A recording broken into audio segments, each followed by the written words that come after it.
எல்லாருக்கும் வணக்கங்க. இப்போ ஒரு நியூஸ் வந்திருக்கு. அது என்னங்கிறத பார்க்கலாம் வாங்க வீடியோக்குள்ளே போகலாம்.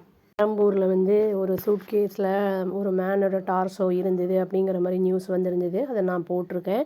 இப்போ அதோட அப்டேட் வந்திருக்குங்க. இதில் என்ன இருக்குன்னா, ஒரு மெடிக்கல் வேஸ்ட் டிஸ்போசல் பேகை வந்து வச்சு அந்த பாடி அந்த டார்சோவை வந்து சுற்றி ரேப் பண்ணியிருக்காங்க.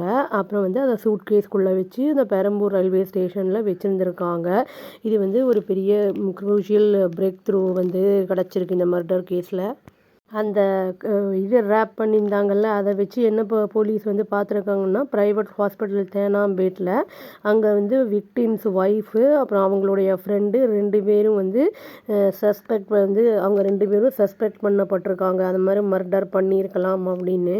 ஆதாரமெல்லாம் மர்டர் பண்ணல. எல்லாம் வந்து கை கால் எல்லாத்தையும் வெட்டி தலையும் வெட்டி அந்த மாதிரி கொடூரமான கொலை பண்ணியிருக்காங்க. உண்டாக்கப்பட்ட உடல் பாகங்கள் எல்லாமே வந்து டிஃப்ரெண்ட் லொக்கேஷனில் அக்ராஸ் த சிட்டி அதாவது டிஸ்போஸ் பண்ணப்பட்டிருக்கு அப்படின்னு வந்து சொல்லப்படுது. இவங்க வந்து அஸ்ஸாம் நேட்டிவ் அவங்க அப்படிங்கிறது சொல்லப்படுது. அமீர் அலி அப்படிங்கிறது அவர் பேர்.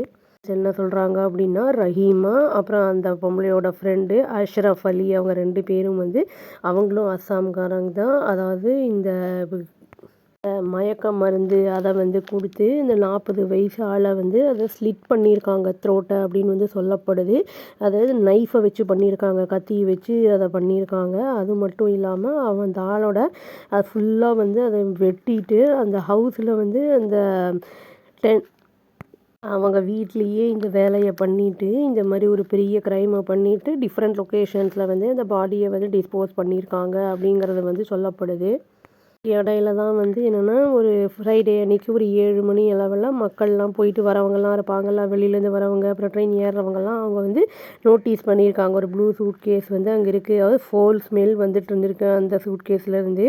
அதை வந்து பிளாட்ஃபார்ம் நம்பர் 4ல் பெரம்பூர் ரயில்வே ஸ்டேஷனில் இருந்திருக்கு. கவர்மெண்ட் ரயில்வே போலீஸுக்கு வந்து அவங்க வந்து என்ன சொல்லியிருக்காங்கன்னா, ஓப்பன் பண்ணி பார்த்துருக்காங்க. அதில் வந்து பார்த்த உடனே தான் அந்த மேலோட டார்சோ இருக்கிறது இதெல்லாமே தெரிய வந்திருக்கு. இந்த ரஹீமாவோட ஸ்டேட்மெண்ட்ஸ் வந்து அந்த அவருடைய ஹஸ்பண்டை பற்றி வேர் அபவுட்ஸ் எல்லாமே வந்து ஃபர்தர் ஸ்க்ரூட்டினியில் தான் இனி இருக்குது அப்படிங்கிறத வந்து சொல்லியிருக்காங்க. ப்ரிலிமினரி ப்ரோப் என்ன சொல்லுதுன்னா, அந்த லேடி ரஹீமா அப்படிங்கிற வந்து அமீர் அவங்க ஹஸ்பண்டுக்கிட்ட ரொம்ப அப்செட்டாக இருந்திருக்காங்க. ரிலேஷன்ஷிப்பு வந்து அவர் வந்து இன்னொருத்தவங்களோட வச்சுருந்துருக்காங்க. அது ஃப்ரீக்வெண்ட்டாக அதனால் குவாரல் வந்திருக்கு அவரோட அப்படின்னு வந்து ரஹீமா சொல்லியிருக்காங்க. அது உண்மையாக பொய்யாங்கிறது வந்து அவர் வந்து சொன்னாதான் சரி. பட் அவர் இப்போ இல்லை. அப்புறம் என்ன சொல்லியிருக்காங்கன்னா, அமீர் வந்து அலிஜெட்டாக அசால்ட் பண்ணியிருக்காரு. இந்த மாதிரி ஆர்கியூமெண்ட்லாம் வரும்போது ரீசெண்ட் இன்வெஸ்டிகேட்டர்ஸ் வந்துட்டு சொல்லியிருக்காங்க. ரஹீமா அண்ட் அஷ்ரஃப் 2 பேருமே வந்து கான்ஸ்பயர் பண்ணியிருக்காங்க. அமீரை எப்படியாவது கொல்லணும் அப்படின்னு வந்து சதி செஞ்சுருக்காங்க அப்படின்னு சொல்லப்படுது. போலீஸ் வந்து 2 பேரையுமே வந்து செக்யூர் பண்ணி இந்த சஸ்பெக்ட்ஸை கொஸ்டின் பண்ணிகிட்ருக்காங்க. சர்ச் ஆப்ரேஷன்ஸ் இப்போ அண்டர் வேல தான் இருக்குது. விக்டிமுடைய அந்த நிறையா பாடி பார்ட்ஸ்லாம் மிஸ்ஸிங்கில் இருக்குல்ல, அதெல்லாம் சர்ச்சில் தான் இருக்குது அப்படின்னு வந்து சொல்லியிருக்காங்க. மீதியெல்லாம் போஸ்ட்மார்ட்டம்க்கு அனுப்பிட்டாங்க. அந்த டார்சோ வந்து என்னென்னா, இப்போது கவர்மெண்ட் ஹாஸ்பிட்டலுக்கு வந்து அனுப்பப்பட்டிருக்கு. இப்போ அதிலேருந்து தெரிய வரும் வேறு என்னெல்லாம் பண்ணியிருக்காங்க அவங்க அப்படிங்கிறது வந்து தெரிய வரும். இவங்க வந்து இந்த மாதிரி கொடூரமான செயல் செஞ்சு அரெஸ்ட் ஆகிறதுக்கு பதிலாக அவங்க வந்து இந்த அமீர் அலி அவங்க ஹஸ்பண்ட் வந்து அசால்ட் பண்ணியிருக்காரு அப்படின்னா போலீஸ் ஸ்டேஷனில் போய் ஒரு கம்ப்ளைண்ட் கொடுத்து லீகலாக இல்லாட்டி வந்து போய் அவங்க வந்து ஒரு டிவோர்ஸ் வாங்கிட்டு தனியாக போயிருந்தால் கூட இந்த அளவுக்கு இருந்திருக்காது. பட் அவசரப்பட்டு இந்த மாதிரி செய்கிற செயல்கள்னால வந்து பெரிய சிக்கல்கள் ஏற்படும்.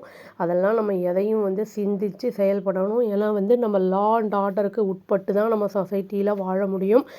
ரூல்ஸ் அண்ட் ரெகுலேஷனை வந்து வயலேட் பண்ணோன்னா கண்டிப்பாக அதற்கான தண்டனைகள் உண்டு. இவங்களுக்கு என்ன தண்டனை தருவாங்க, இனி மேலே என்னெல்லாம் அதிர்ச்சிகரமான தகவல்கள் வரப்போகுது போலீஸ் இன்வெஸ்டிகேஷன்லன்னு தெரியல.